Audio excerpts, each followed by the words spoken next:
first. But not only that as well, game R versus AL, another banger of a match here. Potentially speaking, we want a little mellow in the chat. Shout out to you.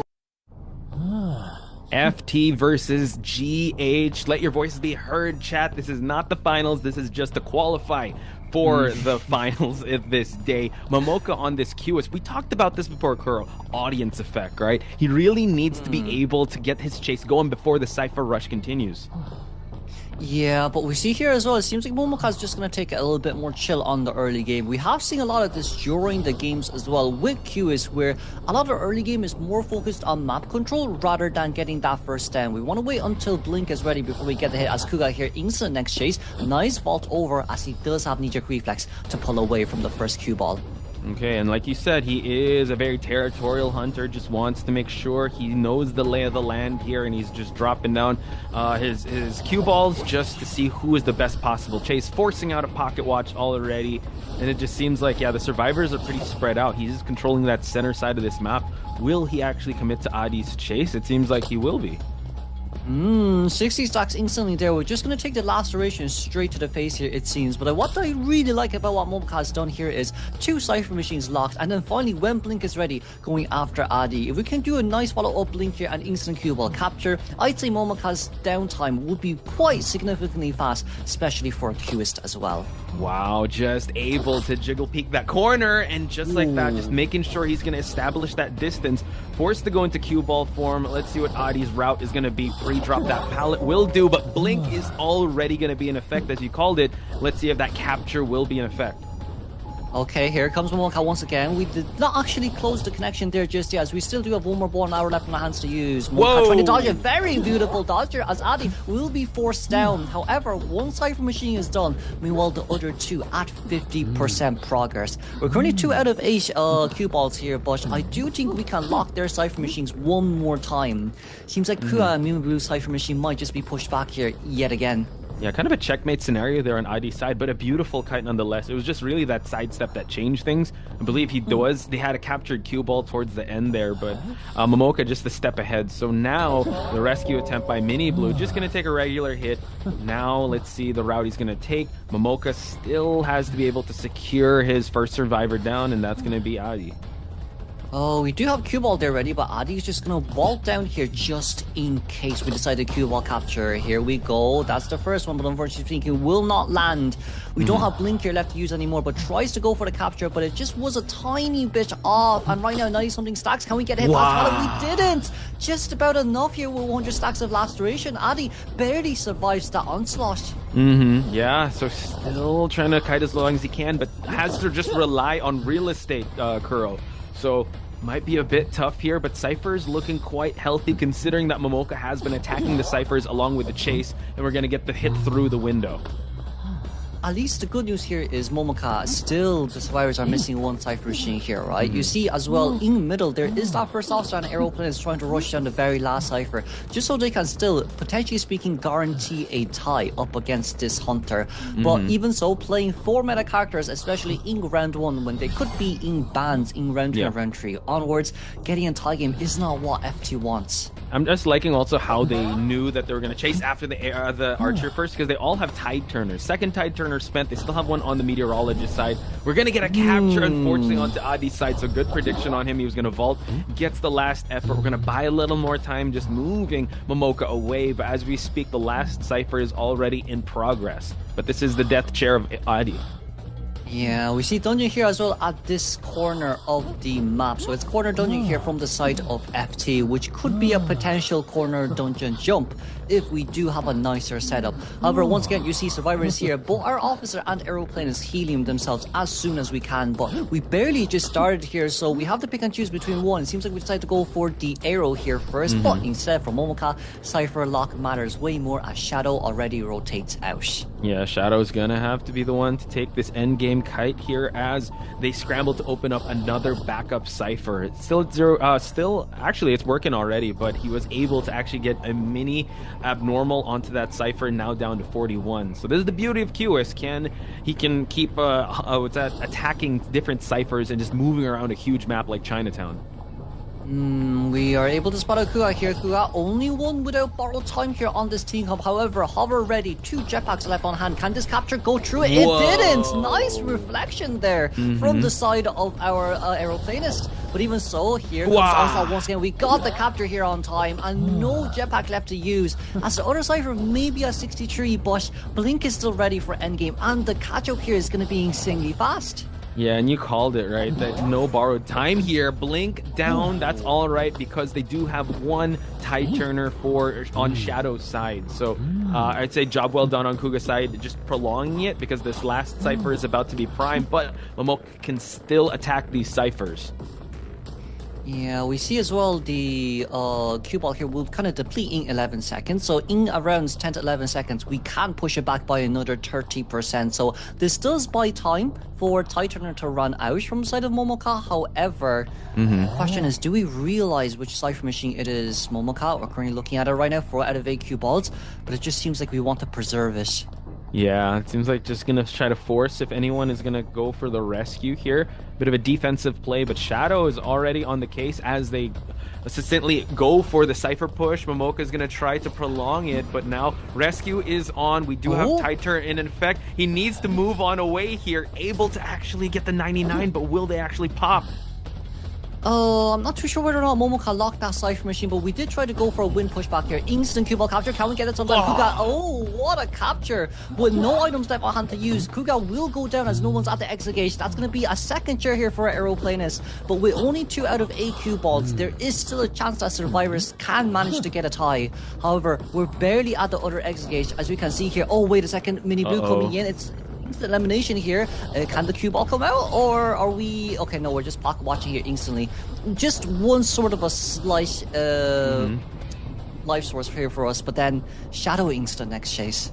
Yeah, so just look at that. From coast to coast here, Momoka is going to try to patrol around this area, forcing out the pocket watch, able to actually block off that Cypher, getting a really big wind push here. Excellent by Shadow, just to buy a little bit more time. But now this allows Mini Blue to go for the exit gate to open.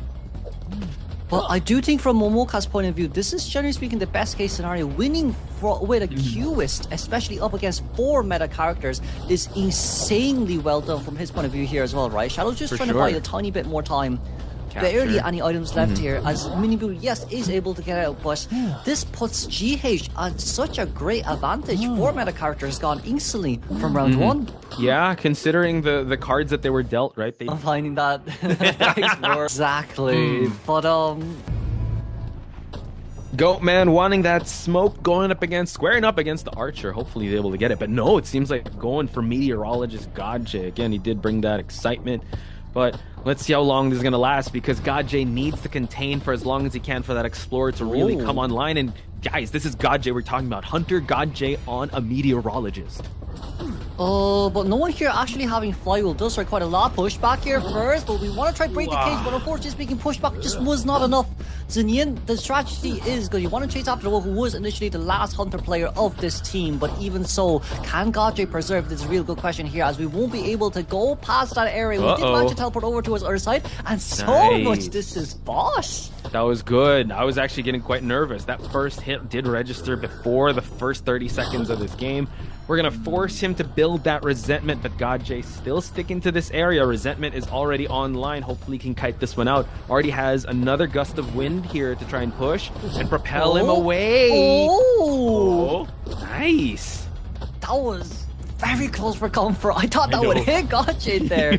But we kind of will have to take the chip damage here. Wait, anyways, resentment ready. Sorry, excuse me. Didn't release. He missed that first hit. Didn't want to drop it. Godje, such great reflexes. We bought a lot of time. And you can see 3 Cyphers done. An Explorer, an additional 50% page. Dude, I thought third time was the charm, but he dodged 2 out of the 3 swipes there. But 2 Cyphers look like they're about to be finished up. But as we said, the Explorer in the map, no Hunter can rest easy. And speaking of which, Skyfall already on the case, has the pocket watch, eats the hit, all good, but the resentment is already online. Let's see if he's going to capture anyone. Skyfall able to hit another pocket watch before we do see that a Meteorologist is already made it to the second floor. No greedy from the side of Skyfall here, it seems. But then once again, Godje flying up. Can we actually manage to get down here? We did! Look how where Godje is! Yo, we he got actually out of range. He did so much distance. I don't know if he knows. I think he might know. All right, he's on top here, and now he sees that Godjay actually in this staircase. Not gonna work out quite well, but he can definitely go to that corner. Oh, we're gonna go back here, and he's gonna have to drag him all the way to the rocket chair, Kuro. But look at this. Explorer is decoding another cipher machine right now. He has 50% page right. Hey, Archer. Ooh, unfortunate. Yeah, and like you said, excitement. Yeah, excitement is here. Didn't force it out. Gets the chair. Skyfall back onto the possible rescue here. As we do see, Neru is trying to pressure that cipher. 2 ciphers are moving, but now let's see if Neru can kite and go for the rescue.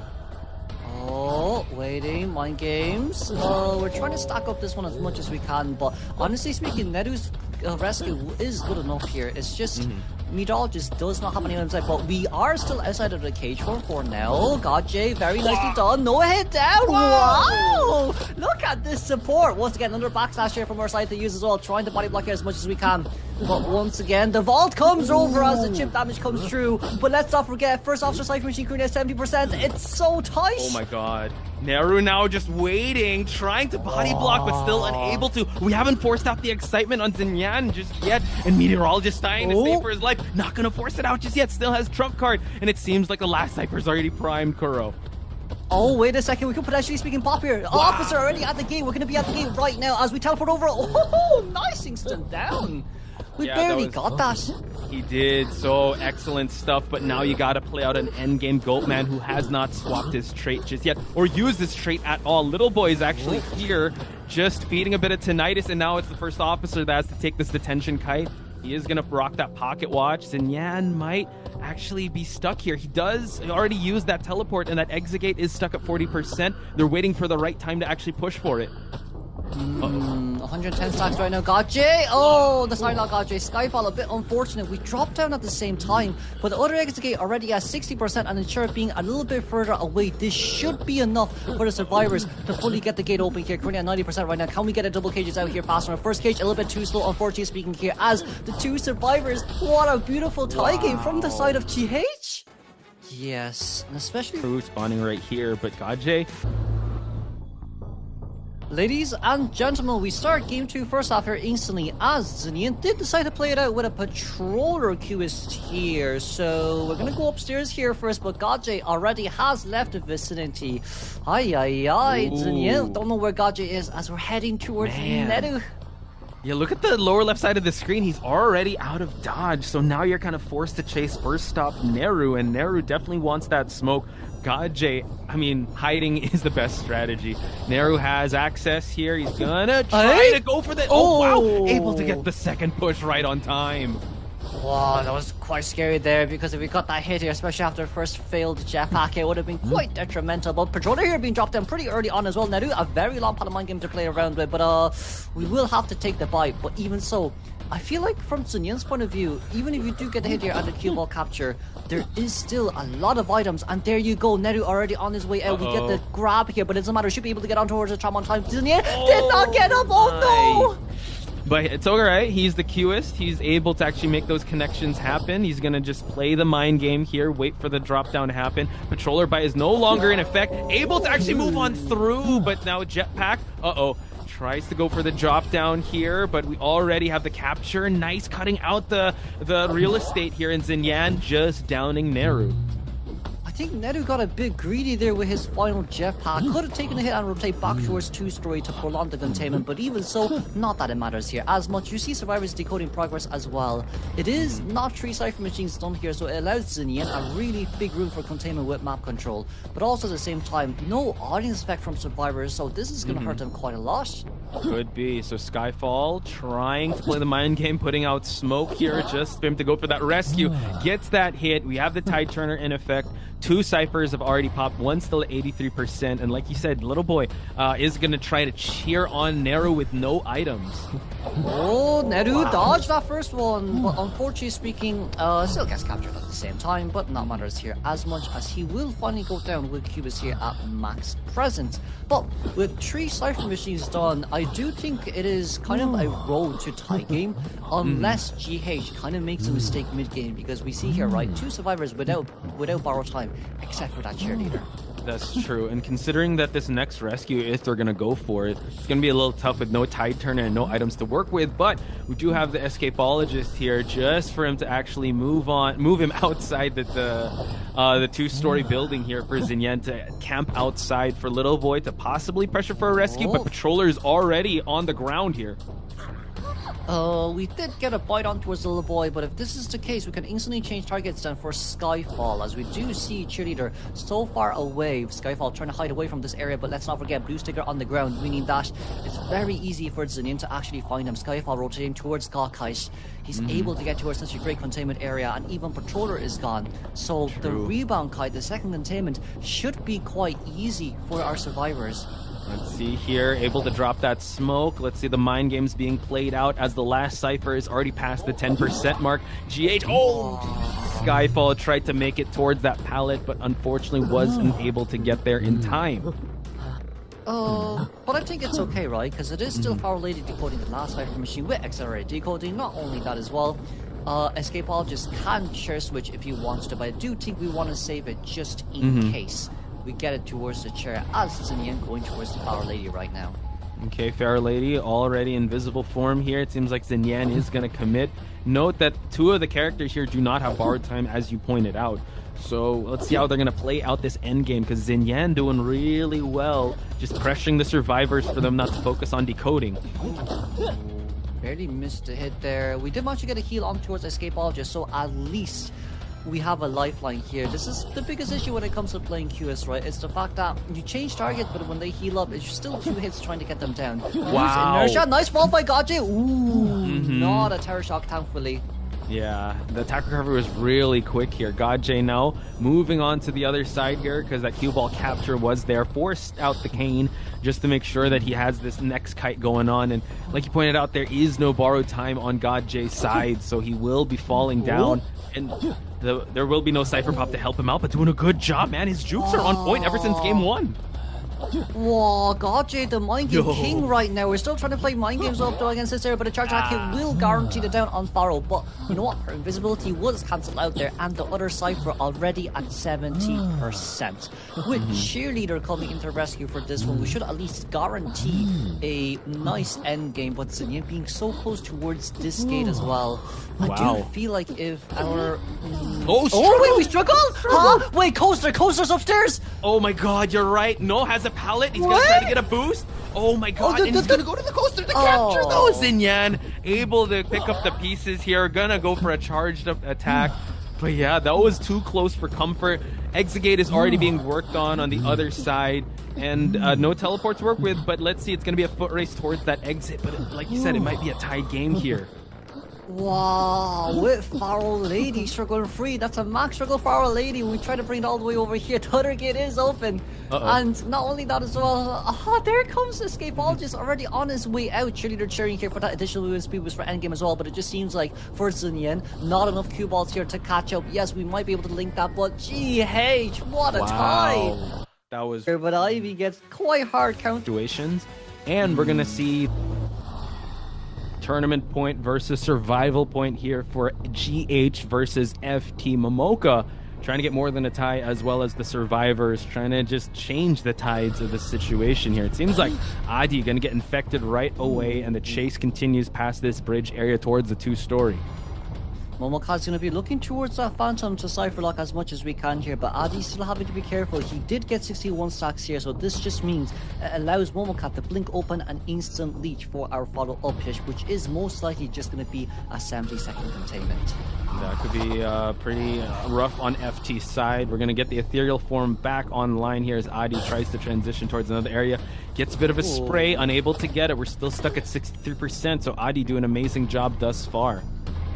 Adi needs to focus on pulling out distance here because Blink is almost about to be ready, but Kuka at middle will not get locked here, thankfully speaking. But then once again, yes, it is a fireball being thrown out, but with Hunt, it shouldn't really matter too much for an Ivy who just needs to follow up on this catch up, and of course the very good Blink hit. And like you called, still at 73% stack. It's going to be really tough if he's going to get a scare going on here. Can he actually stop the potential coast ride? No. Able to actually take a ticket to ride as Momoka repositions the main body towards second stop.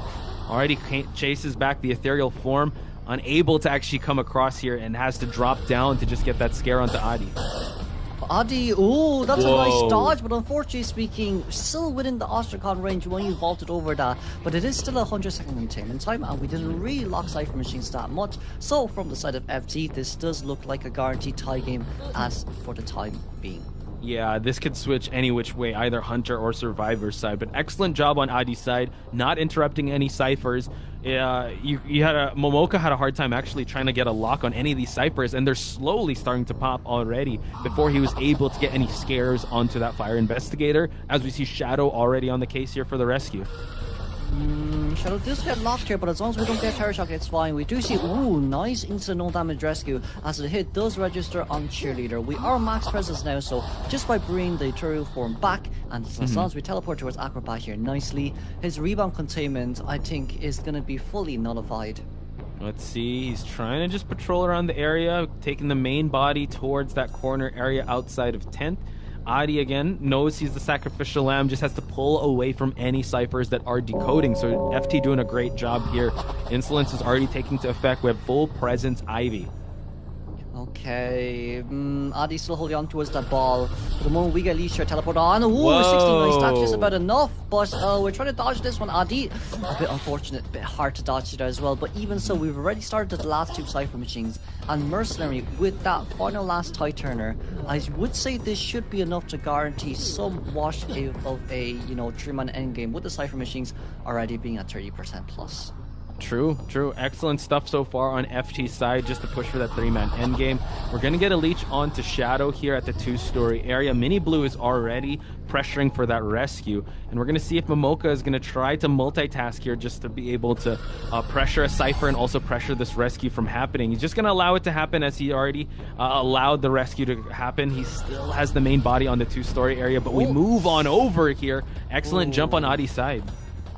But Adi, at least the good news with that ball jump is the fact that he is able to force out, our blink here.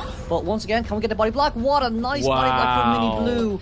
And now with the last cypher at 40%, if Kuga and Cheerleader decodes it at the same time, we should be able to guarantee a 4-man endgame. FT doing a brilliant job with this containment. Here's what we're talking about. FT really cooks towards game 2 and game 3, but now Adi trying to just make sure he buys enough time here, gets the 100% scare, able to get the hit just right at the tip. So my goodness, once he gets the chair, there's going to be a race towards that 2-story area.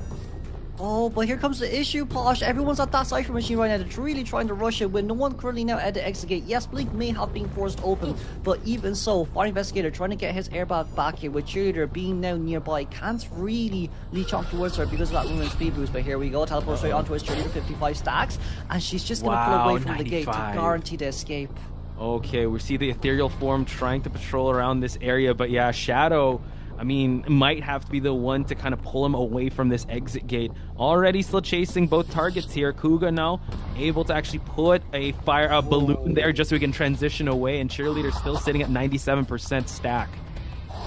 The nice news here is, honestly, Momoka only needed a tie game for this round. So with GH still being at a vantage point here, as long as we just wait for our leash to be ready, we can leech on an instant teleport on. Just so, oh wait, never mind, Cheerleader, 40 stacks, hold on, teleporting over. We don't have max presence here just there. We lost the stacks there. Was something I didn't expect. But even so, there we go. That's present, and it's a guaranteed tie. Tied game in round number 2. F gonna spam the angry ghost emojis. By geishas, as we can see, our public do or die time for Team FT. Cannot afford to just tie. They need to win rounds, and they need to put scores on the board here, as GH are the ones kind of just defending. So speaking of defending, Sukiyaki is going to try to defend as much as he can that center cipher, as Neru might be that first chase. It seems like Sukiyaki already saw the film tape here, and Neru is going to try to entice Sukiyaki to chase here on this side of the map, just to allow the other side to be open up. But this is not good news here from the side of Sukiyaki then, because we're currently at the graveyard, as Pasha said. All other Cypher Machine currently open, and not only that too, you get countered really hard by a Lanterns at the same time here. We already pulled so much distance back towards the window, but the hit still registers through. Neru didn't bring it back. Did not. But warp here ready. Can we maybe warp here on time, or is Neru still trying to play mind games? It seems like Suki should be able to make it straight towards the other side, but the war failed! Oh my. Okay, so now it's about even here. Neru unfortunately couldn't take back the frame. Sukiyaki has spent the warp already. That pallet is going to get waxed off, but as the rotation is happening, ciphers are going uninterrupted here, and they could just rescue at their own time. Again, GH just needs to keep tying things out for them to get the victory here, so Sukiyaki needs to be able to down this Lanternus quick. We do have another living frame ready on hand to use as well. It just seems like Neru should be able to maybe get the living frame out here, force the 100 stack, and then force the flywheel out here at the same time too. Here we can see it's a slow pallet breaking here on Sukiyaki, not really the best as Neru trying to rush right behind this area, but the wax is going down here one more time. Oh my lord! Currently being forced on a 100 stack potential, but even so, Neru trying to run towards the back. His wax is going to definitely deplete here as soon as we can, but then Sukiyaki just, so much distance pulled. And look at that, the lineups. Unfortunately, the walls and the real estate are not working in the wax artist's favor because Neru just cutting line of sight and just making sure that Sukiyaki stays on this area. And I'm sure, yeah, they popped the center cipher already. Gravekeeper's popped the cipher. He can make his way towards this rescue, and they're already working on their last cipher, Kuro. This team just full counters wax are so hard, but flywheel from Neru, unfortunately speaking, will not come true. But look at our cipher progress. We're currently 4th cipher machine at 50, and the 5th one is already 30% in. And look at that, Gajay is already positioned for the rescue here, so Sukiyaki can't really set any lineups in place. Little Boy probably is the closest one, but that leaves you vulnerable for a shared rescue here. So we already see Gajay already in the shovel form. See Little Boy trying to keep pushing that cipher, but he does get a little bit of wax, but like there, right there, just a backdoor rescue. The frame is ready for the Lanternus to use. We do get a little bit of hit onto the Gravekeeper, but Lanternus is who we want to focus on. I feel like Lanternus can just save her items here for endgame. We see as well she's using Living Frame on towards the Cypher Machine now at 58%, but that's okay. Cypher Machine should be primed here by the time Lanternus goes down. Nice switch on Neru as we're trying to play mind games. Teleport straight towards the little boy. Cypher Machine done on time! And the other Cypher 88% right now. All survivors can just move on towards one side of the map. Living Frame used on the final Cypher Machine. We're priming everything, everyone on the run. Sukiyaki is gonna see for a 4-man endgame. Wow, and Little Boy has the borrowed time to work with as well for the push that last cipher pop to happen. Neru is also here. Everyone is here, so we're back on to Neru. No, not quite. You have to be able to break this. And as they do that, Kuro, 4-man endgame for GH. Sukiyaki, barely 200 stacks of wax in her hands. That's not even enough to get 100 stacks, even if you line it up perfectly. Now at this side, other gate currently have 75%. Middle, it has dungeon. However, here comes the issue. Lanternus is not at the other gate just yet, so we need to wait until Lanternus finishes up that Cypher Machine too. GH has a huge chance of 4-man escaping here. Let's see whether or not Little Boy can make it towards the tram, and potentially speaking, flywheel out. That here comes the flywheel first. Is the tram moving? The tram is moving. Is there a chance? Oh my god, and just like that, Sukiyaki, everyone's here. We're gonna try to see a Gravekeeper body block. Sorry, it's just too far away. The tram helped out so much. And it's a 4-man escape. GH won already. They won that one. Yeah, we're not getting a game number 3 because even if they get that point differential, they're not gonna be able to catch up. We just have to wait, but that's just the math that we have in our heads, folks. And you can see here too, being able to put GH. And we're here to document it. I think we want to benchmark test this Hellenberg. Ladies and gentlemen, it is a Hellenberg on your screen, and yes, you are not dreaming, so you don't have to pinch yourself here just yet, as we are directing ourselves towards the officer. But I don't think this will be a guaranteed chase. Yeah, I think maybe just force out a pocket watch and change your trajectory, but it seems like Ducks, again, in this area, you kind of have to just go one route. But yeah, first officer chase might not be the best. Meow is right there at the center. It seems like he might actually just keep on going until he goes for the pocket watch and also gives a spirit here, a flame spirit here, just for the chase to be harder. But man, Duck's really gonna try to commit to the officer. Okay. But we did miss that pocket watch for the second activation, so the third activation also misses at the same time. Blink is about to be ready soon. There is gonna be a normal hit here straight towards PP. That's not good as an opening, as Blink is upping 7 and our cooldown is 15 seconds with first presence open.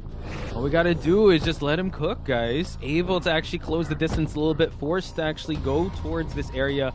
Meow is here just to give a little bit of support. Again, able to get a little bit of stun at the start because of the changes, and now that pocket watch rock did actually come through, and Duck still chasing after this first officer. It's not that bad as well, right? Because you do have 2 embers here to use for potentially speaking later on, but right now using that red ember, sadly, officer is just so far away, didn't get the last activation there, should be able to get the blink down, but you have no embers here to use for chair cam.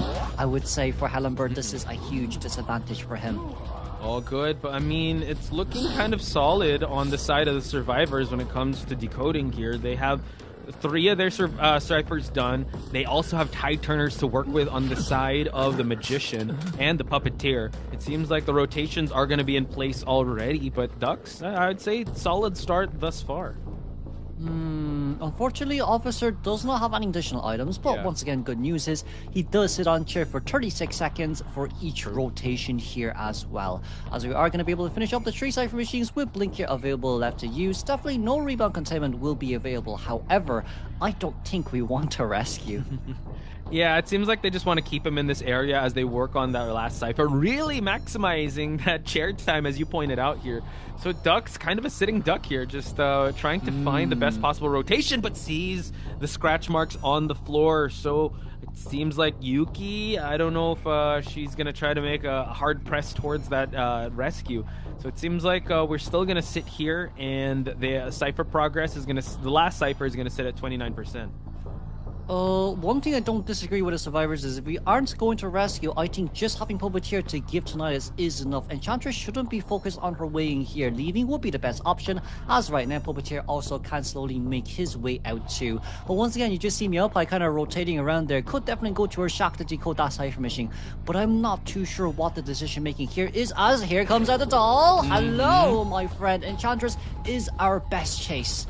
True. So now we're going to see Flywheel through, but the pallet here isn't as strong. Does have to transition away. We're at full presence Hell Ember. They're forced to open another cipher while Meow can't afford to rest up. Luckily for the Enchantress, she does have that borrowed time, but just needs to kite this one out. Oh, what a nice stun, but Blink here is available ready to use. There we go, very discreet from the side of Enchantress here. Once again, it kind of is just more the fact that we're going to start making our way towards the map control scenario. This is what Hellenberg is good at, and you're missing still a full cipher machine, so he does have so much room to play. Yeah, he does. So excellent stuff, forcing out the self-heal possibly on Meow's side, while everyone is still kind of forced to, you know, keep an eye on those puppets that his domain, that he's able to just drop these puppets and also these Ember Spirits. But Yuki, again, just giving that Tinnitus, now will be the one to take his chase. Needs to go into puppet form just for the transition to happen towards this pallet. Mind game through, able to actually get a bit of distance through it. Unfortunately speaking, we couldn't break the pallet here, so we should be able to fall over here once again as this final does break. But even so, you see as well, right, it was the healing given towards our Enchantress. Now she's back at full health, as our Cypher Machine still yet to progress. Yeah, so they're trading off the healing for the Cypher progress. Again, Yuki doing a great job. Like you pointed out, these pallets are still here to work. We still have puppets to use. It's Puppeteer puppets. And now Meow going for another round up against Dux's Hell Ember, but now Joker might be the one to be chased next, which is a good chase target since he does not have that borrowed time for endgame. We do see as well, right, the trade-off between using Insolence and Trump Card. If we had Trump Card here, it could have instantly teleported straight towards our own doll and go after Yuki here one more time. But Meowpie at middle right now, as Joker here being forced out as we drop down an Ember. This map control is insane from Dux, and Meowpie still having one stack on her hands to use. Should be able to stack up here just a tiny bit more, but unfortunately speaking, could not get a hit past the pallet. Yeah, so it seems like, Duck's just forced to kind of monitor the territories that were set up here at the graveyard area, backdoor, and also towards the broken walls. So the numbers game can slowly creep up towards Yukuro, because as we speak, the ciphers are climbing above 50%, and they have a backup cipher just in case. Yes, exactly. Not only that as well, we have to see here, it just is so tough as well. These ciphers may seem like they're pretty close to each other, especially as the Hellenberg, but with all survivors here at full health, still 2 tie turners left. Let's not forget, you still have a chance of a 3-man escape, as Meowpie containing now for our second chase, finally speaking, as we want to get more Ember stacks here, hopefully for Ducks. Nice, able to actually use that yeah, that stun just to transition towards that pallet. We do note that they're also cleaning up the puppets, right? You want to be able to just get rid of that so he doesn't have that map pressure. And they already pushed the last Cypher here, pushed for the end game. Just like that. And unfortunately, the blink did not connect here, so that's extra time on the board for our survivors. Not only that as well, Lewis can be activated one last time. The gate is currently at 38%, but it seems like there's an Ember on towards one of the exit gates here, so it has currently been stalled out for a little while longer. Dungeon on this side of the map, let's not forget. Puppeteer wanting to look for a little bit more, but unfortunately could not vault over it.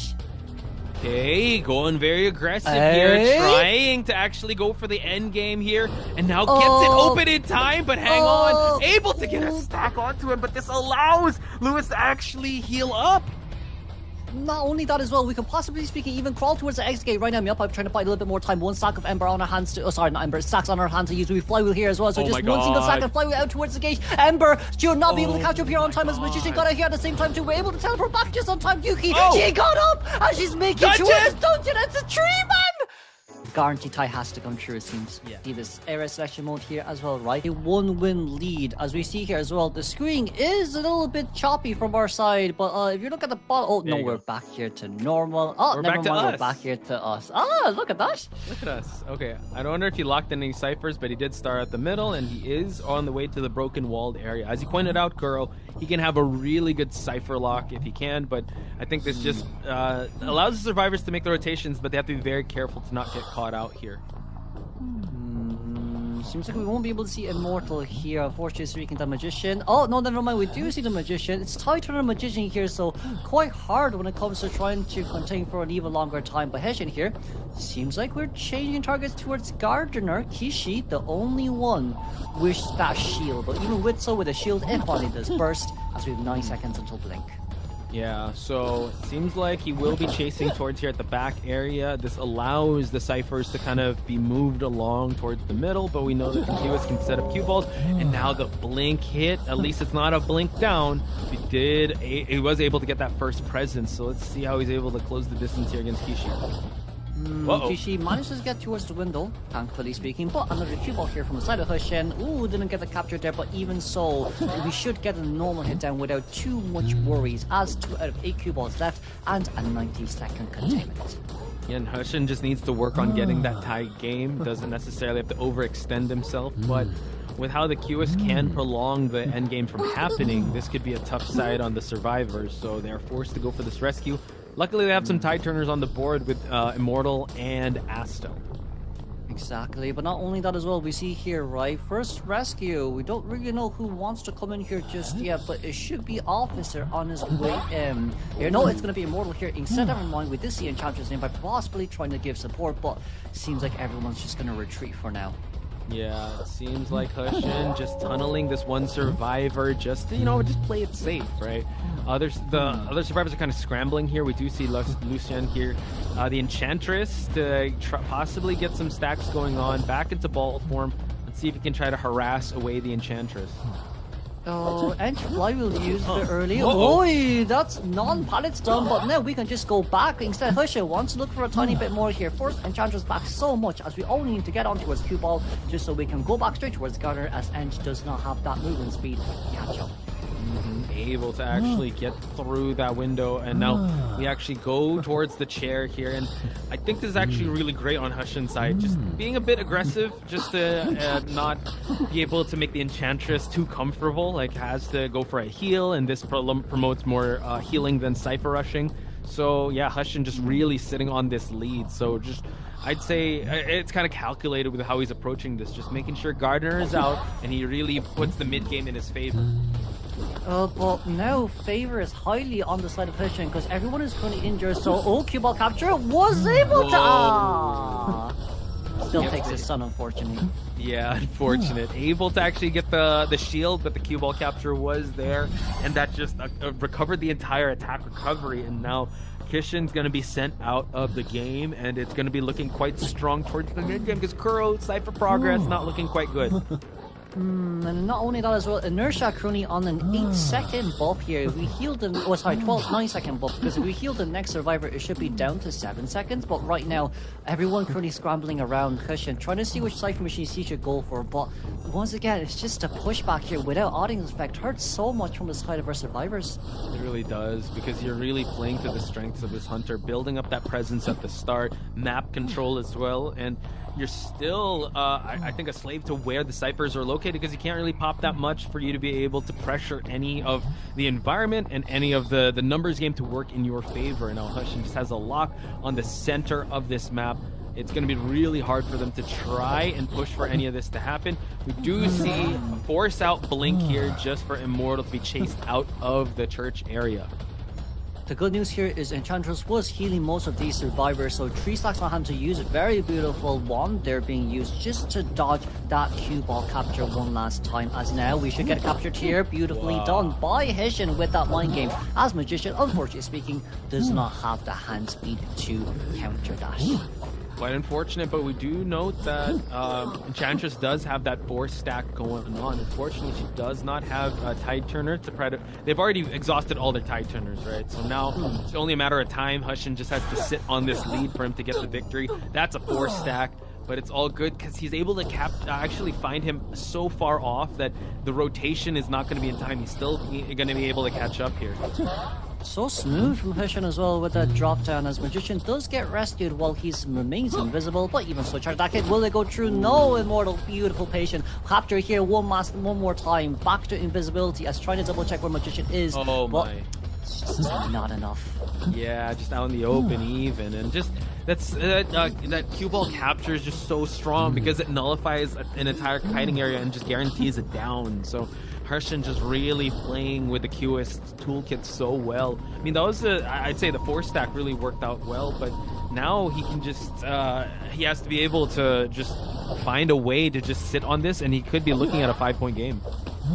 You also see his own kind of movements as well with those cue balls too at the same time. It's just so smooth and careful to the point that it's actually quite a work of art. Now Immortal finally back on towards that pallet. We didn't fall over here, thankfully speaking. Very patient here as forcing Hishin to get off his Maxwell Demon because those cue balls have just expired. Yeah, just when we say like, oh, he's doing really well, but the mind game is definitely one. But the charged up attack is going to send the Magician out of this game. 2 Cyphers still remain, and Kuro quite unfortunate because he's already taken out the 60% one and taken it down a peg to 49%. So Hushin really working to get that 5-point game. Yeah, the Mill Cypher machine is just kind of the one that's the worst case scenario for survivors. It just keeps getting pushed back no matter how much you want to decode it, and it just allows Hushin to buy so much time for himself and his items to be ready. As you can see here too, right? We blinked open Magician, and Blink is back already once again, right after that elimination. True. You still have to deal with detention, right? And it's looking real tough for the survivors, but they are healing up and they do have some items to work with. However, this next kite has to be a god kite for them to be able to push 2 Cyphers. And as you mentioned, he's patrolling around the area and also has a lockdown on the center Cypher. Let's have a look here. Everyone back to full health as still no progression on the Cypher machine, but even so, Hishin's kind of having a hard time to see where our next survivor is. Officer is kind of available here at middle with one last pocket watch usage. If we can force this one out, it's a huge advantage point. As wow. And also a hit before the pocket watch mind game could happen, so it's only the Enchantress that has to rush some of these Cyphers, but it's looking like a checkmate scenario here, Kuro. Astel, you have to give it up to them. This is their first Call of the Abyss qualifiers, and they really don't want to give anything away to Hushin, so they will take this till the very end. Yeah, but I would say it's still a good job from the side of AL as well, right? We're able to prolong for so long up against Hushin's Qs too, being able to heal, and very nice disciplines from both survivor, well, all the survivor side here as well. But even so, we're going to see how the endgame slug goes, because they're really good at hiding, they're really good at rotationing too. And with Officer on the ground, if we're able to buy enough time until he is at 80% elimination, he can still pick himself up, and right after that force down, it's a guaranteed bleed out, as Ench can still take dungeon. Seems like Enchantress is kind of closing the distance to get towards that first officer, at least on that side. Enchantress does have some tools to work with. Full health, 4-stack on As well as I do believe there are some pallets over at Wedding that were not utilized just yet. But it seems like he's double backing just to prepare the breakable walls, but seems to change trajectory on the lower left side of the screen. And also Dungeon is towards the top broken wall part of the map. Funny Enchantress here. We do see the bullet trails having to drop down that triple stack. Knee-jerk reflex out with the pallet, and with this, Q is being forced to use some items again. But I do believe with First Officer picking himself up here, he has the full graveyard with 2 chests to use to get additional items. Nice. Okay, so Enchantress able to get a mini stun for the kite to actually prolong just a little bit. Might be actually kiting on top of the First Officer, who's actually getting an item here. So he's going to go for just a regular hit. Flywheel is still on the table for the Enchantress to use, and First Officer is also in this area. Oh, it's a perfume here, unfortunately, but we did manage to get that cue ball capture, so back down we go here together, very far out away from the pallets. Hushin, such smooth controls, but once again, it is speed boost here, so Flywheel, nice bot time, no blinker being used, another stun. But Hushin was so patient there. I know. I liked how he forced the hand of the Enchantress, right? When he was vaulting, he'd just take the vault. You're going to stun me out of it. I still have blink, and he was able to get himself out of that scenario real well. But like you pointed out, First Officer with that perfume doesn't really help out. You really just want... that's usually the case, right, Kuro? You want a syringe, you get perfume. You want perfume, you get syringe. It's like, oh man, this game. Yeah, but you know what? There is still a chance. Officer has yet to be found here. We're going towards the back, trying to look for that additional chest. Are we cheering here, Hushin? Is the right question that has to be given, because I just feel like he wants to drop it down a bit further away towards one of the corners where, if First Officer is here, we should be able to find tonight. I do think it's just to, prevent the bleed out as much as we can. Yeah, I think there's no... I mean, Hushin doesn't want to just take the 3-point game, just allow 1 point. He's sitting on a really good lead. And as I say that, First Officer able to find a syringe. So this is actually going to work well with the perfume that he does have. You can just really prolonging the end game, but you're kind of just kicking the can down the road because Kuro, they still have to answer for those 2 ciphers remaining. You see here as well, right? First Officer backs for the full health here with 1 final last needle. We do hear the tinnitus, but even so, Officer with that item should be able to buy quite a lot of time here. Officer, perfume. Oh, didn't use this. Yeah, this is quite unfortunate because now he's just 1 more hit falling down. Has the perfume to kind of backstep here, but can't tank a hit. Unfortunately, there's no capture that's going to be in place here. We're going to see him go back into cue ball form just to negate the pallet, but he's still sticking around this area. Enchantress is already up. 1 more hit would do it. Charged up attack, and now that's the First Officer down with no self-heal. Now we just have to work on the Enchantress. Yeah, unfortunately speaking, First Officer picked himself up there, a little bit too early. He's only around 75% bled out here. If it was maybe around 90%, could have definitely had a chance to escape. But it seems like right now we're going to play a tiny bit more safer from Hushin's point of view, because A, we know where Dungeon is, and B, 16 seconds until blink. And First Officer could sit on the chair for a while, so Enchantress is going to have to survive for as long as he can before this Dungeon could even open up, which, as you mentioned, Dungeon is already spotted out. And Blink is already there. Enchantress, unfortunately, just still sticking on 1 stack. Now we're just seeing the excellent movements and mechanical skills of Hushin here, just connecting all these cue ball formations. Lucian is actually trying to make a beeline, a hard court press to get this rescue going.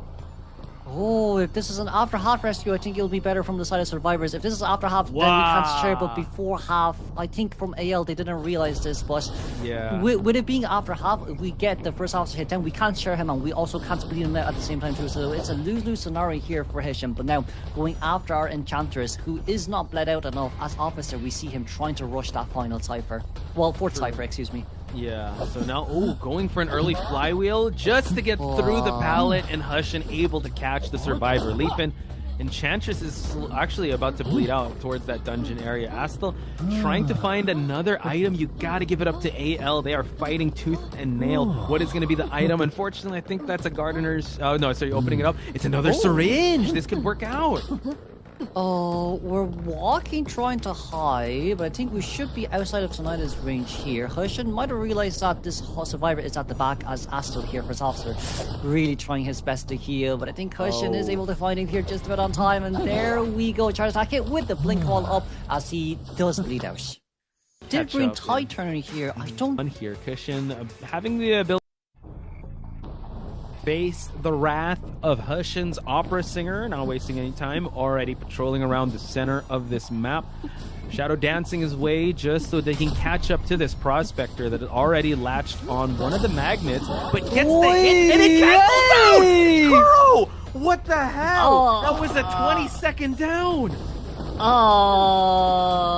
Well, ladies and gentlemen, this might be the reason why we don't see Prospector as much up against Opera Singer 2. It's a bit hard to say there whether or not you can push back or get the stun, but it does seem like he wanted the stun before he get in between the pallet, but that was so unfortunate. What the helly, bro? That's insane. I mean, I did say face the wrath of Hushin, but man, he's really living up to those words. So early down, big rotation at the start. So Hushin really not pulling back any punches and welcoming the new bloods here in Call of the Abyss and just making sure you're really gonna have to earn your keep here. Mercenary just getting the early rescue. Yushin already putting on another exchange here, able to gain that distance, but just the Opera Singer could just catch up right away. Flywheel a little too early just to get towards that pallet, but the last effort has already been popped. The big unfortunate thing here is also Basement is right in front of us here too. Max presence for the Opera Singer right before Prospector went down with this Basement pick. Trump card ready in 30 seconds if I can see those. No, 36 seconds, excuse me. So I think Hushin might just leave and try look for his next target without even bothering to camp. He could, because man, what a great start. If you are a hunter, that is the best possible scenario to start off with. Again, he wanted to find the Prospector, found him at the start. Forced already a Tide Turner to be used, and look at that, he's already at the center. He has controlled one of the win cons of this game already. He already has a shadow on that area, so it's going to be really hard for them to try and push for that end game as the Prospector is close to expiring. It's so unfortunate for Prospector here. The first chase went down a bit too fast because our Magnet was the imposter of this game. A nice warp over towards the other side, but can we see the survivor ceiling? We can. Mercenary couldn't get up on time. Can we get a pushback? Nicely done by our meteorologist, but even so, we're still just so close and we can't leave. Yeah, not quite yet. And look at that, Mercenary forced to use an elbow pad here, and Hushin closing the distance here. Pallet mind games, good job, but unfortunately, the exchange is going to come out in Hushin's favor. With Hushin right now, 2 minutes and 30 seconds in towards the game, Mercenary back down on the ground, yes, as additional title on Meteorologist is some sort of good news, but once again, you can see, with them trying to full counter that Ivy, Opera Singer is just way too hard to play up against just with one flywheel. Yeah, it's really a bit tough here on the side on the of the survivors here with how well Hushin started things out. So we do have a wind, able to actually hit him out of the cloud just for him to get that rescue ongoing. Breaks the pallet. Now just needs to focus his attention onto this Mercenary here that does have one elbow pad to work with. But now through the pallets, doing a good job thus far. But Hushin still like holding on the pressure here to the survivors and hits through the pallet, Kuro. Yeah, that hit past the pallet is crazy. The mind games here from Hushin is obviously burning done, but you can't also still forget that survivors, their Cypher Machine decoding progress is still pretty decent here as well. We're almost 3.5 Cypher Machines done, starting our final and fifth one, as now it's all up to this cheerleader for our final rescue. Cheerleader coming out here in the open. It's gonna have to do a lot to be able to get this happening. A lot of shadows he can teleport back to, and Immortal has a bit of a distance, gets the hit early on, could just shadow teleport back, gets the hit. Let's see if it did expire. Might have to just go. Oh, you're right, warp instead. Oh, but Cheerleader is kind of stuck in a hard place. Just like not to go after her. We have to go after her. There's a Tramp Point here, but there's also the dashes here ready available to use as well. Cheerleader trying to get out. Shadow's back, force out her last item. Wow, so Hushin just a step ahead here. I like the difference in playstyle, right? QS very methodical here. It's just go, go, go from the start, and Hushin now has a second survivor out of this game. Dungeon is at middle, but this Meteorologist cannot use her clouds here at all to heal. We're gonna see survivors here meeting up at Graveyard, but it seems like Hushin already knows this information as right now sees the other two currently rotating towards the back. Oh, maybe we kind of just missed it on a hand, but with this Tinnitus, it's a guarantee straight towards the face, up that window, and we're able to spot 1, 2 for 1 right now. 2-for-1 promo here on Survivors, and Hushin is taking the sails and just falls right in front of him. Hushin would gladly take that hit, and now just a slugfest from here on out. And he's topping his previous performance because there's 2 ciphers remaining, but here it's 3 ciphers remaining. And for Sakura, those 2 ciphers are actually at the 80% mark, so they're quite close. But if he's able to get it down early onto the cheerleader and go back, could be a big wrap here on Hushin's side. Yeah, but not only that, you can't forget that warp is almost available here as well. So with cheerleader, even with just 1 pom-pom, it's not enough to outrun an opera singer like this. We do Shadow Striker, excuse me, just to go for the leap, but right now Immortal. A lot of distance here pulled here still, thankfully speaking, but even so, it's a bit hard here. Meteorologist can pick herself up, but that hit didn't hit. Not quite. We're also going to have Warp ready in just a bit. But I mean, yeah, he just has to focus on waiting for the cooldown of the pom-pom. And now Meteorologist does get up, has to hunt for some items, but Hushin knows where the drop happened over at the graveyard. And I mean, it just shows why Opera Singer is also a hunter that is not to be trifled with. It's, I would say, really, once again, Survivors didn't do bad. I'd say early game was an unfortunate thing of it all as the warp here finally comes through, seeing the Blood Threads or Meteorologist. Just with 1-1, but it's such a nice bait there as well. However, Hushin, too veteran of a hunter. What a flywheel. It's just not enough up against him. Yeah, it's just an incredible showcase of Hushin, right? The Survivors really tried, but Hushin played the matchup so well. And yeah, just inducting them to Call of the Abyss here on the qualifiers. Gonna chair, because Cheerleader does fall down on her last hit and has no self-recovery. So we shall just wait and see where Hushin tries to find this Cheerleader. Again, Cheerleader, at least the moral victory would be to find that dungeon and just survive for as long as he can to get there. Yeah, and there's also still a chance of maybe potentially speaking rescuing that Meteorologist at the same time too. Cheerleader, 2 out of 2 pom-poms, but I would say it's kind of the one of the things with Hushin, right? Not really the best at finding survivors. It takes a lot of time to kind of roam around and find, but it's also very understandable as well. As you can see, shuttle guns already being used, being forced now to go back towards that corner, and you see Cheerleader's own location as well, very close towards the chair as Hushin is going to go back. Yeah, and Hushin could just camp it out here because the dungeon is there and the 3 friends are going to be on their way. But it seems like he's actually going to try and get the rescue going. He's actually closing out real close here, but Hushin realizes that maybe he can catch him out, and I believe he sees the trails. There is a chance, since dungeon is a middle, we could potentially speaking pom-pom our way over, but I do believe we're just waiting for a warp here to be ready before we just, close that distance and make it even harder for our cheerleader to get away. Okay, Shadow Dance back. Immortal has to play this very carefully. Does have walls to work with, and as you pointed out, Warp is going to be online in a few seconds, and Hushin could just teleport back just in the nick of time. But yeah, I think you just keep waiting for his cooldowns here. Playing it a little bit more safely here. Maybe just wanted to get close before the double. Oh, okay. Fully denied. Able to actually get the 5-point game back to back. Again, you got to give it up to AL, fighting till the T-full counter. This is elite. Folks, they just need 1 out, and they're do or die for AL, and all is riding on this Ivy pick by Arisa. So they have the tools, but AR is holding all the cards here just for them to get 1 person eliminated. Joker already getting scared here with 61% stack.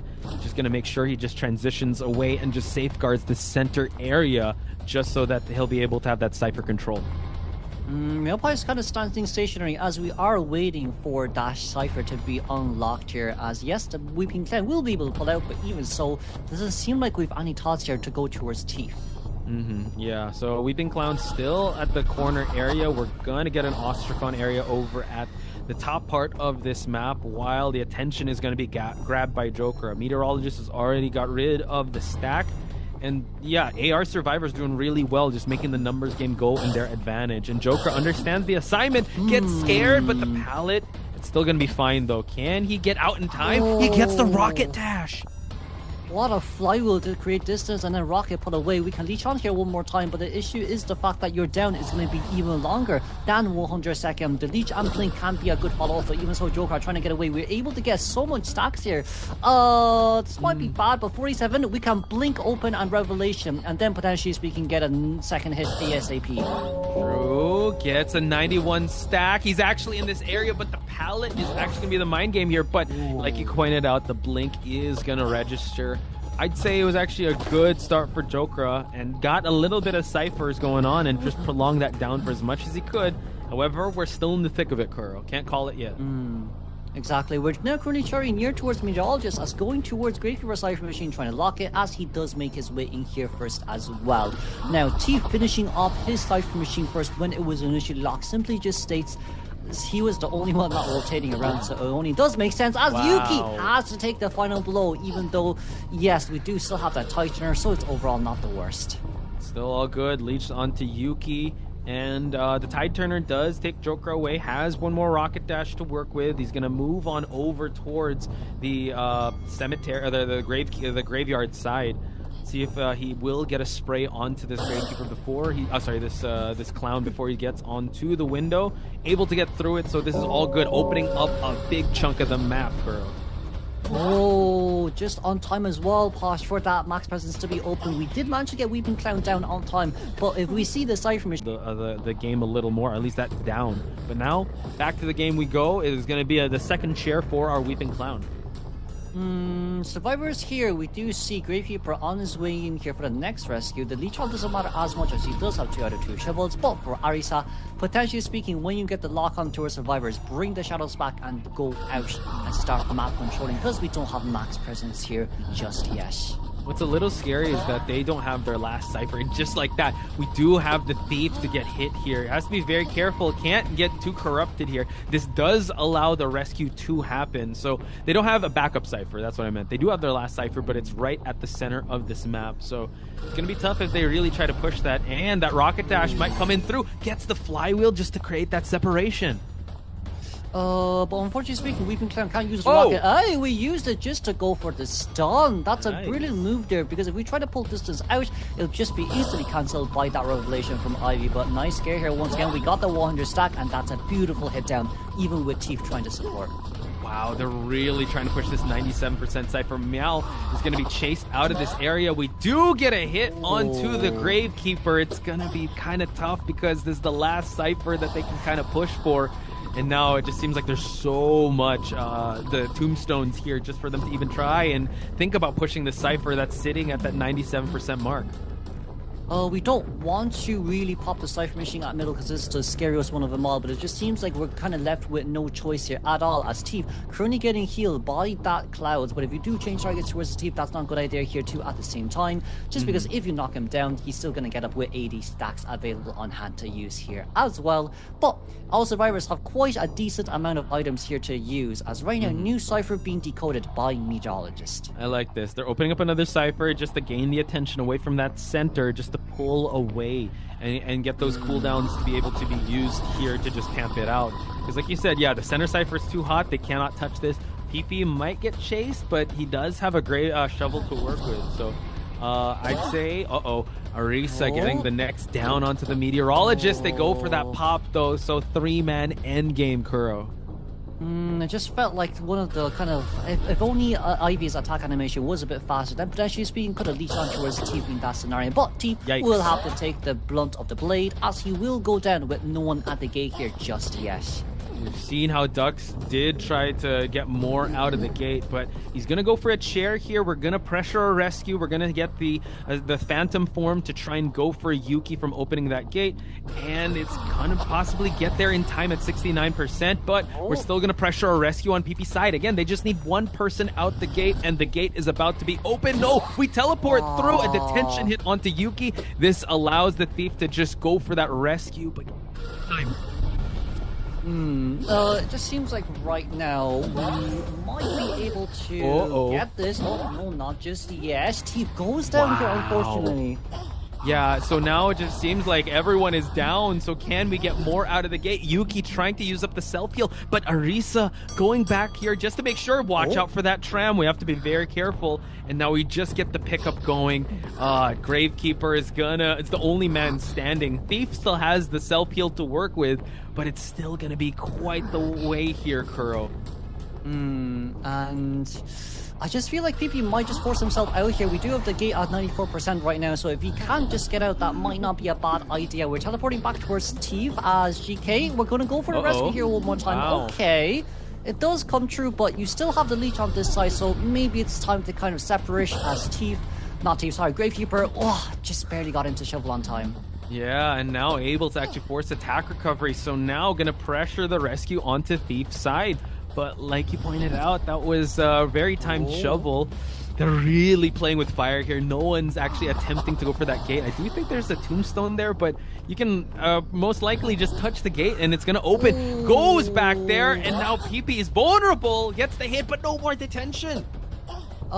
There goes away the team. Wow. Here comes Yuki here at the back. 35 stacks here. Just needs to go down here, but it seems like we're able to teleport over. And hey, not a down there just yet. There's still a chance. We can still get out here. We may be able to leech back onto its Gravekeeper. So Gravekeeper, if we can rush this, that'll be the best case scenario as a terror shock hit down on the side of Yuki here once again. But it's just Gravekeeper barely making that escape. And Arisa, such a great clutch game, but it just isn't enough. And see how dominant of a hunter that has. Hey, GH versus FT. This is arguably QS. Momoka's Q is at a different map this time around. Ever slipping town, hitting straight for Yuki. We've seen how Yuki kite against a Hell Ember in the Arms Factory before. Very fast reaction time and great kiting as well. But Momoka seems like he doesn't want to commit to Yuki. We'll be heading towards the center area where Melpai, the Enchantress, is at. Whether this is a good chase, now maybe you take us through this. Yeah, I mean, basically what happens here is QS doesn't want to commit to a chase straight away. He just wants to build that presence, wait until his blink is almost up. He just rotates and chase people off the ciphers first. So right now he's going to commit towards Meowpai, hopefully trying to land that first hit first. But he knows, right? Meowpai knows, right? Against a QS, you got to pre-drop pallets as well, especially after going in. So Momoka is basically just making Meowpai waste those pallets, wait until his blink is up, and possibly commit towards another survivor, stop them from committing. But right now, blocking the cipher onto Yuki. Yuki right here, pre-drop pallet, but the blink is going to be ready in 3 seconds. Let's see if that's going to hit very, very early on. Alright, Yuki also trying to establish the distance so that blink hit won't happen here, but it seems like it will still inevitably, and the hit registers. Yuki will vault through and hit towards the second floor, now into ball form here. Can she get captured here? It seems like she will not bite and will levitate and take advantage of this now. Momoka falls back into ball form here, and Yuki able to kite out for a second time. Yeah, has to be really careful with the cue ball because that's gonna be the black hole, and the flywheel's not gonna stop it as well. You cannot even flywheel out of it. Not to mention Yuki doesn't have the flywheel, but Meowpai is here providing that support if necessary. There's 2 stacks right here, so very early support coming out because they know that if they want to stand a chance, they got to help the kite go a little bit further on. Beautiful flywheel. Momoka still trying to waste a little bit more time buying that stack. He's almost at 3 stacks. A quarter to 3 stacks, but this is a very dangerous game he's playing here. Okay, so that's gonna be the 3rd stack. Momoka is obviously not gonna pick him up.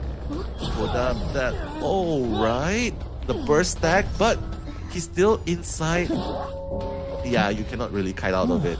The item by Yuki is almost gone as well, Chocho.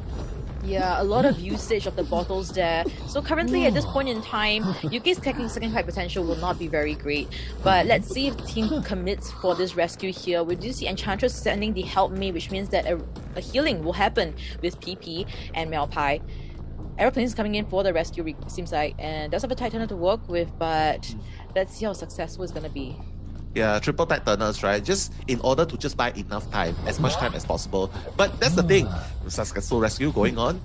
Reborn kite is gonna happen needs to be really, really good in order to buy more time. But here's the thing, Momoka is not tunnel vision. Not only is he chasing, he's also cipher controlling because this is undoubtedly one of the best maps for QS. Right now, taking Meowpai instead. That's gonna be half health Meowpai. Won't be able to harass as much right now. But again, great mobility coming in from the QS. Momoka right here chasing after Yuki. Pre-drop pallet, no blink to work with. Is forced to break the pallet. And Momoka continuing pursuit. But Yuki, that's the last of the bottle resources there. Jojo. Yeah, last of it. But even though we see the down here by Yuki, right? We did see her kiting beyond the tight turnout period, which is actually quite good for the team here. But we did see a lot of time being brought out healing each other instead of decoding. So Cypher progress, not the best, I must say. And not too sure whether PP will come in and commit for this rescue and buy a little more time for the rescue, for the decoding. As we see, PP will be joined, will be caught out here, will use the watch preemptively.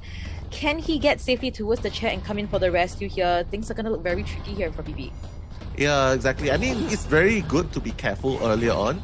And right now, trying to make that rescue, I don't think you can really do an unharmed rescue. It's going to take that one hit. Yuki is going to be able to run away.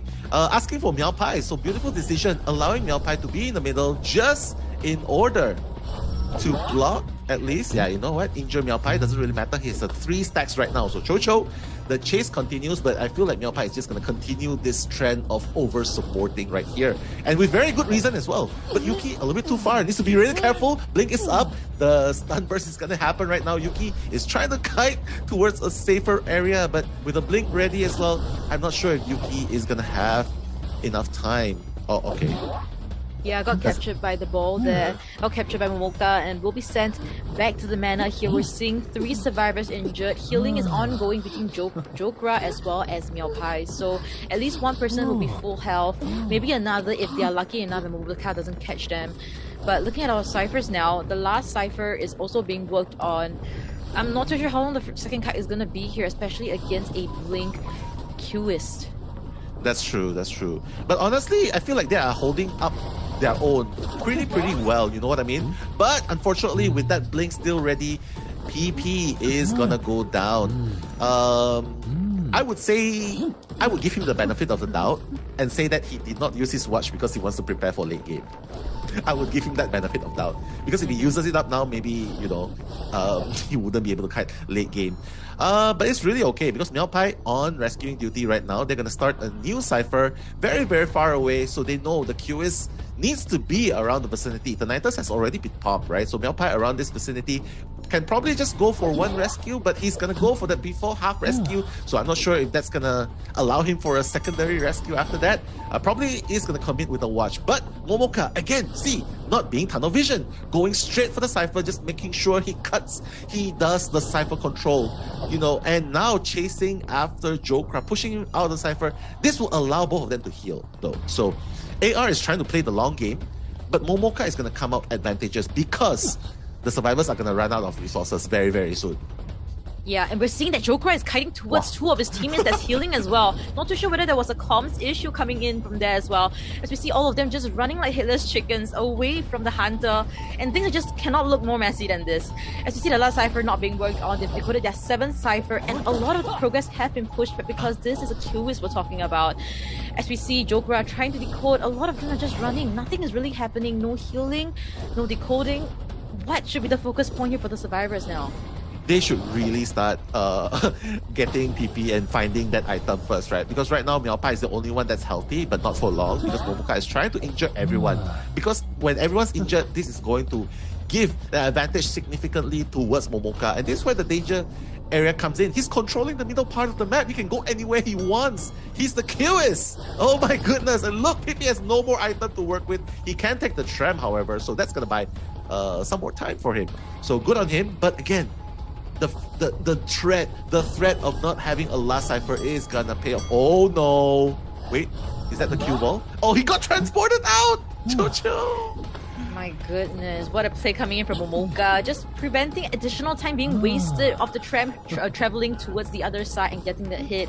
So great play coming in from Momoka. And at the same time, we did see some healing happening. So at least that is kind of like a saving grace. But you mentioned already, this is a QS we're talking about. The map control is insane. Cipher control is more than insane. As we see a blink hit coming through as well.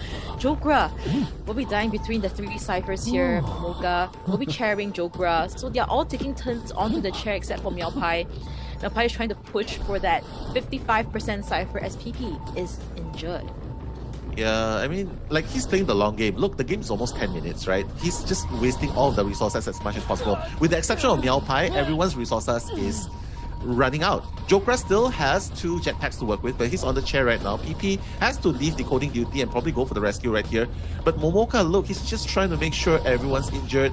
If Meowpai gets injured here again, they're gonna waste time and try and heal him back again. But Momoka knows what's up. The trajectory, look, he's just constantly going back and forth between the 2 domains right here, and he's gonna catch them out in the open. Oh my goodness, the heal did not happen. They tried to force it. No, I'm not sure what the comms were because I'm pretty sure Meowpai could have potentially seen even more at this point. It's going to lead up to a 4K. It's ultimately going to lead up to a 3 or 4K because 2 of them are already out. 2 of them are already out, like you mentioned. Meowpai is trying to force a Cypher. Can it pop though? Like, and now pushed back because of the netting and captured by the ball. The hit registers and Enchantress can't push that Cypher. Last Cypher, it's still stagnant, pushed back. Nothing they could do here. Jokra is still at the Cypher trying to decode. Momoka is keeping them really busy now. And AR Survivors, I don't think they can keep up with Momoka's rhythm here. Whoa! A little bit of flywheel there, a double back into a burst stun. Meowpai can afford that, right? Because he has that burst stun to happen. He knows that Momoka does not have excitement. But this is where things get very scary. He's just going to continue mini abnormaling the Cyphers. And now going back to where Jokra is, the Cypher's only at 65%. Get out of that area right now, Jokra. Basically, everyone's injured at this point. Both of them have some resources to work with to guard.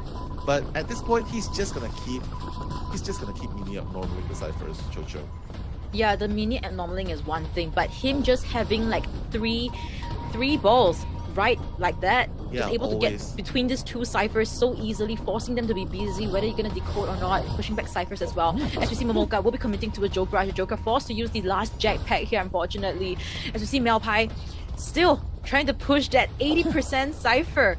Oh, nice. Jokra also kiting towards where Meowpai is as well. So now he's down at the center area. Meowpai is even closer to him, and Momoka will just lock in on Meowpai. This is a 4K stalemate situation potentially for GH. Exactly. GH has got to be really happy with this result, right? Momoka is on the verge of eliminating 4 of them. He's not going to give any chance for the Cyphers of the Prime. He's just going to keep getting everyone injured, and with that, they're gonna, you wanna chase me, right? Stuff like that. From them feels like do or die. Hershen on the Goatman needs to get a 4K to equalize the score right here. Seems like the first target might be Little Boy, but Hershen is just pushing him out of the vicinity. He knows that the graveyard can be a really tricky place to attack, right? So trying to find that next target. God J is in the vicinity. Perhaps he really wants that perfumer in the very end, Jojo.